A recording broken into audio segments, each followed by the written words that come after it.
Why China has one of the craziest strategies to develop innovation and technology that nobody's really aware of. I'm going to tell you about it in a second.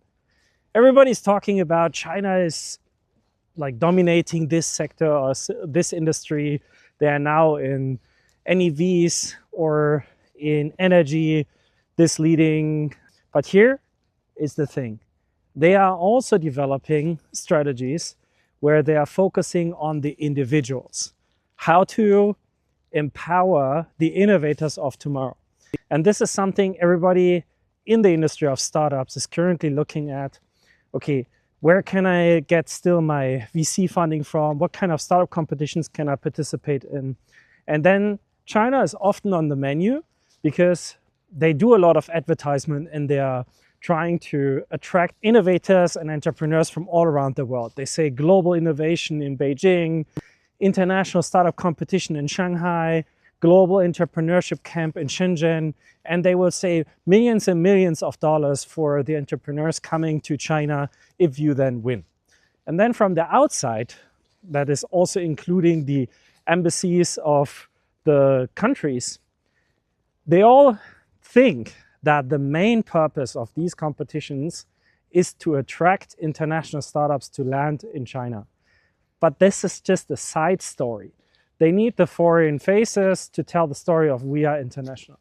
But the main purpose of most of these competitions is actually to attract the Chinese that live abroad. So those that studied at Harvard, at Oxford, and those that work in technology for years in Fortune 500 companies, maybe have even started their own businesses. And the Chinese government is providing a lot of tax incentive and money to these people, which can range around $100,000 to $300,000 for them to return to China and live in China. And if you just think about that, how crazy that is, if you're a successful entrepreneur in the US, but you are either Chinese born or second or third generation Chinese because your parents were Chinese, and then you are in the focus of the government because they would say, we want you to return to China because we want that we grow in all fields of technology because that's better for society.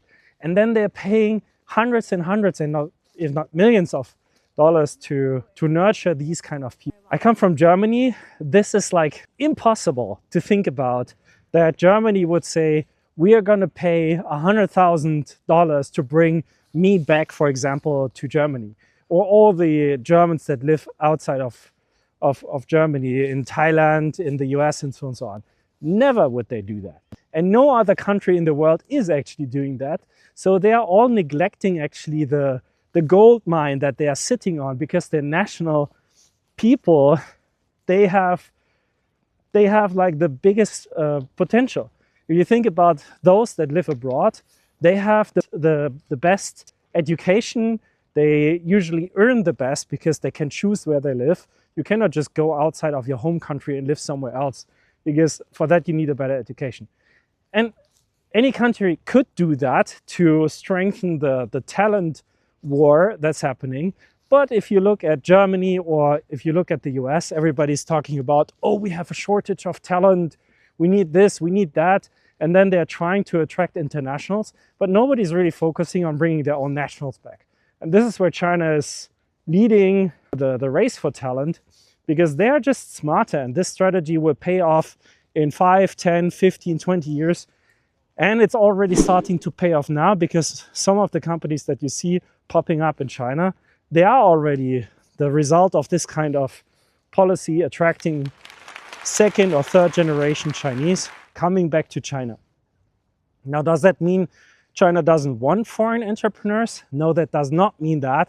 It just, they are more used to bringing Chinese back. And there is still a lot of room if you're a foreign entrepreneur to land here and also get access to these grants. And if you want to do that, reach out to us. We can help you with that.